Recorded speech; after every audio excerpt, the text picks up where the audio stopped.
masih semangat ibu-ibu? Masih. Ya, ibu kita harus semangat ya ibu-ibu ya, agar kita bisa memanfaatkan waktu diskusi kita ini sebaik-baik mungkin agar kita mendapat pembelajaran ibu-ibu ya.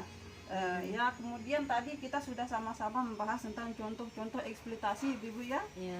Nah, kemudian saya ingin bertanya sekarang kepada ibu-ibu, contoh-contoh eksploitasi, baik itu eksploitasi yang memanfaatkan tubuh anak, tenaga anak, dan kelebihan anak maupun pengalihan tanggung jawab orang tua terhadap anak yang ada di lingkungan tempat tinggal ibu atau di daerah ibu yang ibu ketahui. Nah, seperti itu ibu-ibu ya. Silakan ibu-ibu, mungkin ada yang mau menceritakan pengalamannya yang di sekitar lingkungannya. Silakan Bu. Ya. Bu. Ya, Bu Titi, silakan. Ada di dusun saya, ada di desa saya, Bu. Ada umurnya masih usia sekolah, Bu. Disuruh kawin sama Dia itu orang masih SMP tuanya. atau SMA? Bu masih SMA, Bu. Oh. Ya. Dia disuruh kawin sama ibu bapaknya lah, dipaksa kawin gitu untuk nikah muda. Dan mungkin karena ya temannya kawin ini dia istilahnya kayak pengusaha, Bu. Mungkin bapaknya ada utang atau apa sama itu, kita tidak tahu, makanya kita disuruh kawin sama orang yang lebih tua malahan, Bu ya. Malahan dia sudah punya istri, Pak, Bu. Itu tidak boleh. Lakinya, Sebenarnya ya. itu tidak boleh dilakukan ya ibu-ibu ya. Ya, selanjutnya mungkin Ibu Uyun, silakan. Baik Ibu, di desa saya ada anak yang disuruh bekerja sama orang tuanya, tidak dikasih sekolah di sini, Bu.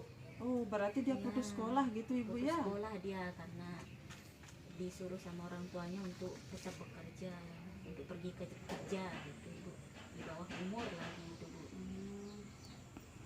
Nah, berarti intinya di ibu Titi atau Ibu Uyun ini berarti kedua anak tersebut itu tidak bisa menikmati masa belajar, masa sekolahnya ibu ya, tidak bisa memaksimalkan masa-masa yang menurut kita itu akan menjadi perkembangan ya, untuk meningkatkan perkembangan anak ya. Nah, itu kan dari kasus Ibu Titi tadi itu kan dia umur sekitar baru SMP ya Bu ya. 14, 15. Kira itu kan belum boleh ya, menurut negara belum boleh ya, itu masih di bawah umur ibu-ibu ya. Ya, terima kasih ibu-ibu ya atas jawabannya. Tepuk tangan dulu untuk kita biar tetap semangat. Ya. Kemudian di sini ibu-ibu tahu enggak apa yang dimaksud dengan eksploitasi ibu-ibu? Ayo. Penelantaran anak, Ibu. Oh iya. Nah, sekarang saya akan memperlihatkan pendikat pengertian eksploitasi. Nah, di sini eksploitasi. Ibu-ibu masih bisa baca, Bu? Masih. Nah, kalau gitu ayo kita baca sama-sama sekedar pengertian eksploitasi ya. Nah, ayo ibu-ibu, 1, 2, 3. Eksploitasi adalah pemanfaatan anak untuk memperoleh keuntungan materi maupun imaterial. Nah, ada yang tahu apa maksudnya materi maupun Uang. Keluar dari uang juga. ya, keluar dari uang juga bisa ya dimanfaatkan badannya, tenaganya. Iya, benar sekali ibu-ibu. Berarti di sini anak-anak itu dimanfaatkan tenaganya untuk bekerja, ibu-ibu ya. Nah, selanjutnya ini terdapat contoh-contoh eksploitasi, diantaranya dari jenis pemanfaatan tubuh anak itu ibu ya. Contohnya seperti anak yang dilacurkan. Nah, ini apa maksudnya ibu? Mungkin ada yang paham apa yang maksudnya Mungkin kayak dilacurkan? di dusun saya itu disuruh kawin Ya, cepat itu kan gitu dia ya. disuruh kawin dulu ibu ya. Sedangkan ini kan dia dijual. Oh, Bu. dijual, Nah, iya. contohnya seperti di kota-kota besar itu kan dilacurkan. Itu kan berbahaya. Kemudian di sini ada pornografi anak. Mungkin dia disuruh bikin video asusila yang tidak sesuai, yang tidak senonoh, yang tidak patut untuk dilakukan oleh anak-anak. Kemudian yang 3, coba bacakan ibu ya. Anak yang mengalami kecacatan atau bayi yang digunakan untuk memancing rasa ibu. Mancing rasa iba. Rasa iba. Iya, kemudian di sini kita lanjut di jenis yang kedua, pemanfaatan secara tenaga. Nah, di sini yang dimanfaatkan tenaga itu maksudnya adalah, coba Ibu bacakan. memecah batu, mengupas kerang, memulung sampah, Nah. menyelam untuk ambil batu atau mutiara, mendulang emas, bekerja lebih dari 3 jam per hari dan terus menerus Ibu.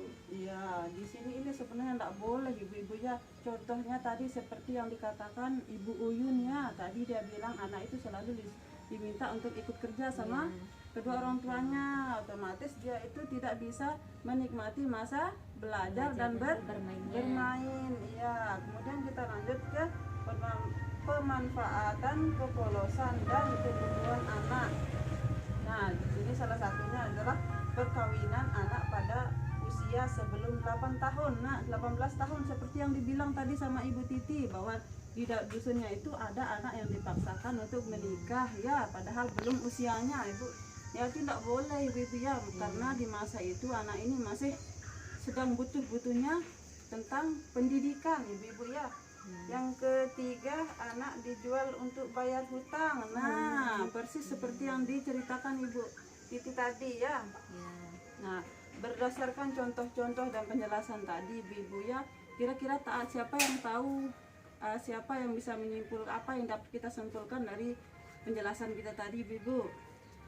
Tidak mengeksploitasi anak. Iya, Tidak tidak mengeksploitasi anak. Di sini kita harus memberikan kewajiban kita sebagai orang tua dengan tidak menindas, tidak menyuruh dia kerja, tidak pokoknya intinya tidak merebut lah kebahagiaan. Nah, untuk tujuan keuntungan sosial, nah di sini dapat kita tekankan bahwa apapun bentuk eksploitasi untuk tujuan keuntungan sosial dan ekonomi atau keuntungan lain tidak dibenarkan. Nah, jika ibu temukan seperti itu dan anaknya memang tidak menginginkan itu, bisa kita peringatkan melalui RT atau pejabat desa terdekat ibu-ibu ya. Nah, demikian untuk materi saya kali ini. Saya ucapkan terima kasih.